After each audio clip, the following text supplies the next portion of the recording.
Bonjour à tous.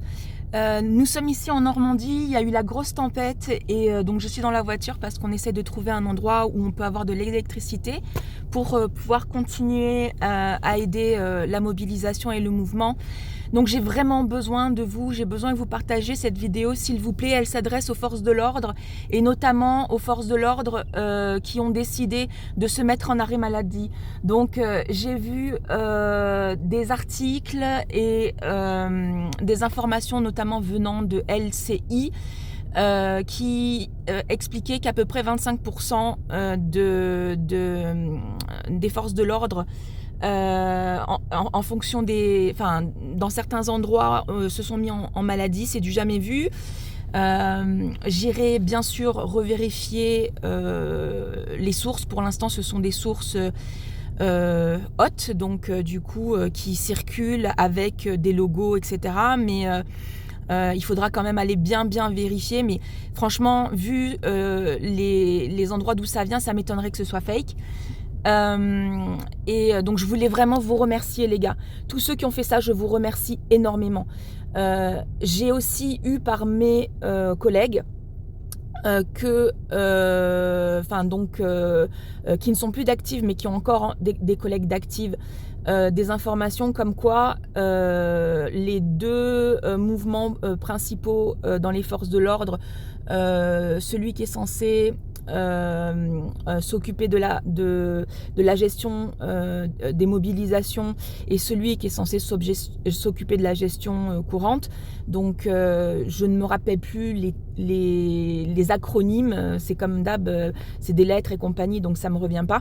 Mais il y a eu de fortes oppositions entre un maintien de la force avec répression et un maintien de la force comme à l'époque, à l'ancienne doctrine, en accompagnement. Et c'est cette deuxième-là qui a gagné, donc pour la plupart des cas, donc c'est vraiment génial. Maintenant, il faut continuer, les gars. Ceux qui sont à l'intérieur, nous serons derrière vous. Nous serons derrière vous.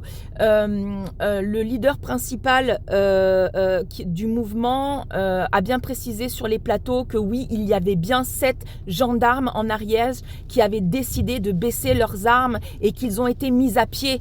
Donc les Français, écoutez-moi Français, il faut que nous soyons tous derrière toutes les forces de l'ordre qui décident de ne pas soutenir l'oppression de l'État. Il faut que haut et fort, tous les partis, toutes les organisations, toutes les personnes qui ont un peu de réseau disent haut et fort que s'il y a des forces de l'ordre qui sont contre cette oppression d'État, contre le fait qu'on n'arrête pas de voir des personnes se faire molester, se faire agresser, se faire mutiler, que ce soit les paysans mais tous les autres, peu importe, il y a d'autres façons de gérer l'ordre en France. Ce n'est pas normal qu'on en arrive là. Ce gouvernement, c'est un gouvernement, ce sont des politiques, même s'ils donnent des directives, il y a des hiérarchies et j'en reviens à ma gendarmerie. Vous venez de l'armée, les gars.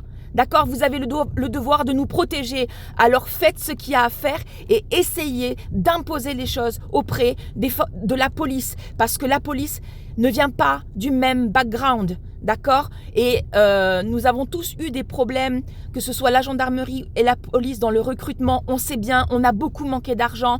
On a fait des recrutements à l'arrache. Peut-être qu'il y a eu des manques de formation. Peut-être qu'il y a des jeunes qui sont pas toujours dans le bon état d'esprit. Mais il y a encore dans la police et dans la gendarmerie des anciens. Vous êtes encore là, les vieux, ceux qui sont et même ceux qui sont, on va dire, de réserve ou ceux qui sont tout jeunes retraités. On a les moyens de faire changer les choses par rapport à cette police. C'est maintenant. Donc manifestez-vous et soutenez ceux qui ont décidé d'aller vers une gestion, une doctrine de gestion de la population proche des gens.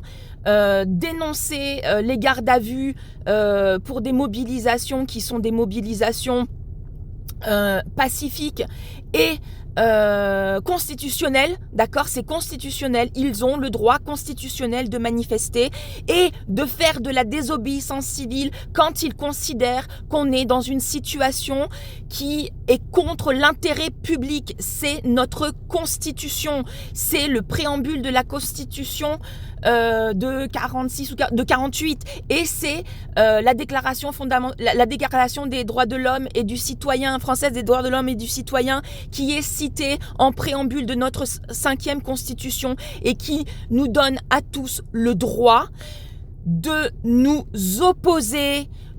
C'est même pas ça, c'est la liberté de résister à toute oppression, même celle qui viendrait de l'État. C'est ce qu'on a appris à nos dépens, nous, peuple français, pendant la Révolution française, mais pas que. Donc, les gens, nous ne sommes plus la France de l'époque des oppressions. Nous avons vécu plein de choses. Nous avons vécu la Révolution. Nous avons vécu les 2 guerres. Nous avons vécu les guerres de colonisation.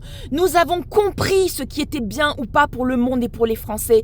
Ne faisons pas les idiots. Ne faisons pas les sourds, les aveugles. L'enjeu aujourd'hui est bien plus important. C'est un enjeu démocratique. Les Français, quels qu'ils soient, paysans, écolos, de gauche, de droite, on a tous le droit de manifester pacifiquement et de faire valoir nos opinions et nos revendications et encore plus face à un État qui nous réprime et qui nous écoute pas. Regardez les sondages, c'est des 70, des 90% de toute la population qui sont d'accord, que ce soit pour la retraite, que ce soit pour cette manifestation, que ce soit pour le Mercosur. Nous sommes majoritaires sur les revendications où il y a le plus de mobilisation et pourtant l'État continue de nous réprimer, de nous oppresser et de ne pas nous écouter. Il continue à utiliser l'outil médiatique, l'omerta médiatique et tous ces grands frères, voisins, copains, amis qu'ils ont placés à chacun des postes clés de toutes les institutions et de tous les grands groupes pour empêcher les journalistes et les gens de se mobiliser. Donc les gars, il faut qu'on se réveille tous ensemble, qu'on soit des copains, des camarades, des collègues, peu importe. Il y en a marre de cette histoire. Et les forces de l'ordre et l'armée, c'est pareil. Vous pouvez pas manifester, vous pouvez pas y aller. Envoyez vos femmes, envoyez vos familles, envoyez vos copains. Faites-le parce que sinon, on n'y arrivera jamais. On a besoin de tout le monde. Allez!